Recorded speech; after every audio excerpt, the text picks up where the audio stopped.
Welcome back for another Raid Shadow Legends video. Today, we're talking about one of the toughest dungeons, but it recently did get nerfed a little bit, but Sand Devil's Necropolis.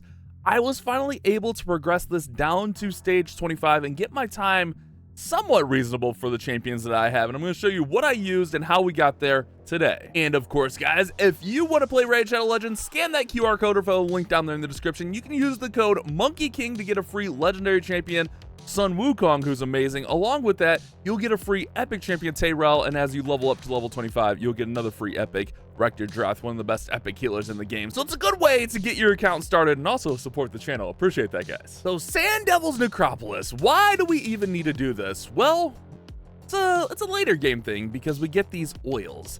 We get these nice little oils. Along with that, we can get some chaos dust. We can even get ancient shards in here.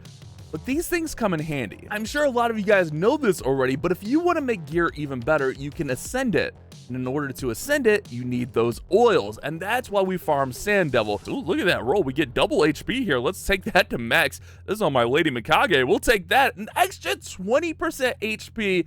That is massive. That's why we farm Sand Devil. And that's why I've been putting a lot of effort while we kind of have a little bit of a downtime. No fusions or anything going on into the Sand Devil. Now, this dungeon is just really annoying. If you go in with the regular team, they're gonna get smoked just like that. So how do we counter the Sand Devil's massive blow that just one-shots most champions? Well, the answer is a sneaky good epic champion. We're talking about Godseeker Aniri. This champion is sneaky good, really OP, especially for Sand Devil. Taking a look at the skills, it's all about this passive. Increase the amount of healing allies received by 10%. That's great. That's fantastic. But it's really the second part of this passive here. If an ally is about to get killed by a fatal hit, it preempts that hit and instantly places a revive on death buff on them for one turn before the damage is taken. This is key for the Sand Devil. This essentially allows Godseeker to revive someone, in this case herself, and then she can revive the other champion she's rolling with. And then after she revives herself, she can go ahead and use her A3 and revive a dead ally with 50% HP and fills their turn meter and resets the cooldown on all their skills. This is the key thing here. Resets the cooldown on all their skills. So what we do is we pair her with an HP burner, and that's how we get through the Sand Devil. Now, one thing here is we don't want her too fast, because if you get her going too fast, then she's going to take too many turns. She's going to use this A3 out of order, and then it really messes everything up. So I actually had to slow down my Godseeker. She was at like 230, 240 speed. We got her down to about 193 right now. Tons of HP in here. You want her long survivability, decent defense, and really, she's not in there to deal damage. She's in there to survive and revive our HP burner. We got her in a regen set along with Immortal, and you saw the stats already. We don't need her super fast. This is really obtainable. As far as the accessories, we got amulet with HP, a banner with defense, and then HP defense ring right there. Mastery is looking a little bit something like this. Again, we're all going for survivability here. And you can pair her with a lot of HP burners for this. There for a little bit, I was using my Tila with this combination, but I was able to actually get up a different HP burner, which we'll talk about in a second. Geo is actually really good for this if you have a Geomancer. But someone that I've been using that's actually been sneaky good for this is Fahrakin the Fat. It's like my cousin. That's my boy right there. But he has a skill on his A2 that's really nice. So what we're going to do is we're going to make it so he doesn't use this A3. We don't want that A3 used. His passive is okay, deflects 20% of the damage. We don't worry about that. We're here for the A2. Attacks one enemy, has a 75% chance of placing HP burn and 2 poison debuffs. That's going to increase our damage output to the Sand Devil. Now, we want him very accurate. Honestly, 500 is really good. I was trying to get him even higher than 500. We don't need a ton of HP and defense on him. Attack is good, the more damage we can deal out. But this is how I have him built right there, again, for survivability. Although we don't really want survivability, I should probably change him over to a damage build so we can just get more damage out with the attack. So I think I had him built for somewhere else, and then I kind of converted him over to the Sand Devil with the recent nerf to Sand Devil. We got him in perception gear all around. He is pretty quick here. We do want him pretty fast. That way he can get that turn in before the Sand Devil goes. So we got him going 281 with 500 accuracy. let's take a look how this team works. So on the setup here, we don't need to do anything with Godseeker. On Fahrakin, I want to open with Sizzling Strike because he outpaces the Sand Devil's first turn. And then we want Beatdown turned off, and we want Brand of Shame to be the one. We want him using that Brand of Shame when he gets revived. So that's our order for the AI. And then the important thing here is you want Godseeker in the lead spot. The revive on death thing that she places is going to go to the leader, so we want her in the lead. But let's give this a go. Let's show you guys how it works here. And it's been pretty consistent for me. I've been running it a lot. It is slower. It's like a 5-minute run, but it's been working really nicely. So Sand Devil goes ahead, wipes out. Again, she procs there, she revives herself, and then she's going to go ahead and revive him. Then he places the HP burn and the poison with that Brand of Shame. And from there, we're good, man. From there, we're good. She's going to heal herself up enough. We should be fine to get through here. And then we just let everything work, guys. We let everything work.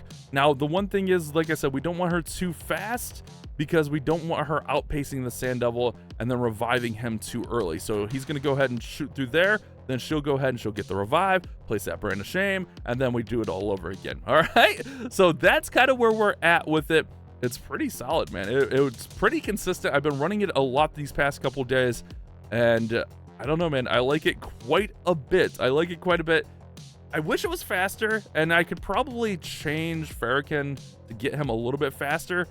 Right there's the main thing there. So he got taken out. We don't want her using that revive. So that's why we want her not too fast. I think there's a little bit of a range there. Like, I think we have like plus or minus like 3 or 4 or something like that. So you can kind of play with the speeds, but this speed has been working for me. So that's, I'm not going to mess with it, you know? If it's not broke, don't fix it type of deal. So this is what I'm using. And this team actually got me all the way down. I think I was at 17 or 18. And then this team got me all the way down to 25. And now I'm running 25 and I'm running it a ton. It's so nice. And look, it just goes. It just goes. You don't have to do anything. You can just throw this over there on the third monitor or throw it over there on the extra iPad, whatever you might be playing on, and just let it go. Let it run. Run your auto runs on it all day and build up. This is going to be my goal for the next little bit, is just keep running these oils so I can start upgrading a lot of the gears on a lot of the champions I use a ton. So this one's going to play out here. And again, he gets taken out there. That's key. We don't want him reviving because we want her to revive here. Okay, you see how that's working? You see how it's working? And again, yeah, it's slow. It's going to take us about 5 minutes to take him down. But man, it's so consistent. It's so good. And all we need him to do is poison and HP burn. I think Fahrakin the Fat is really good for this just because of that poison and HP burn that he has. And if you can get that accuracy up there, it's 2 epics. This will work on previous levels, so you don't have to get all the way down here, because I know everyone's account status is in different spots.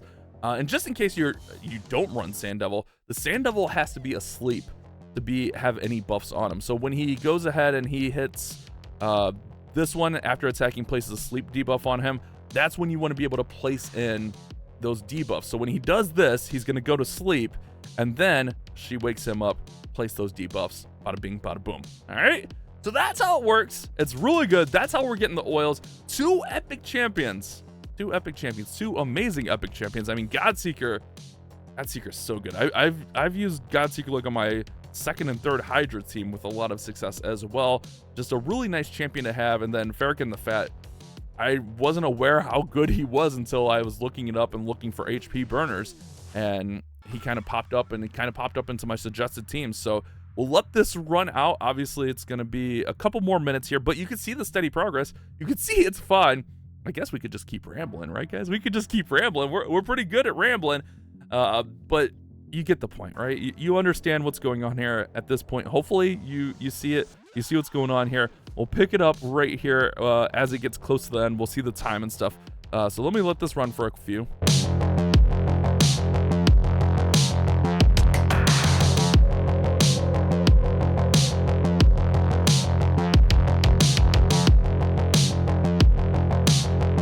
I think this cycle we should get him down in like just over 5 minutes by the time this finishes up. It's not too bad, man. Yeah, I definitely wish it could be faster, but this is what I got. This is like the only combination that's going to work to take him out with what I have. So it's better than not being able to do it, and being able to get those oils is massive. Look there, we get 8 of the greater oils there. I mean, I've gotten like 8 of the giant oils, and we sometimes like we get 40 of the little ones. It's crazy good, but this is the team I'm using. I definitely recommend, if you're able to build a team like this, to do it, because getting those oils, getting the equipment upgraded is going to be massive for all of your teams, not just this team, but all of your teams as you move forward and progress through Raid Shadow Legends. I'm happy to be able to actually finally run stage 25, because like I said before, I think I was running, I don't even know, man. I was running low. Like, I think I was running like stage 11 for runs, just because like the energy, but I think I was only at like 15 or 16 here. Like, I was only right here and I was stuck. I couldn't get past it. I mean, if you see some of these teams, like stage 24 for some reason took 22 minutes, but I think I had to manual that. I think it just got out of whack somehow there, but we got the team fine-tuned. It works really well. Hopefully this one will help you guys out to get those oils, get your equipment upgraded for your heroes, or for your champions rather. But hopefully you guys did enjoy this video and it was helpful. You guys have a great day. Keep on clash bashing.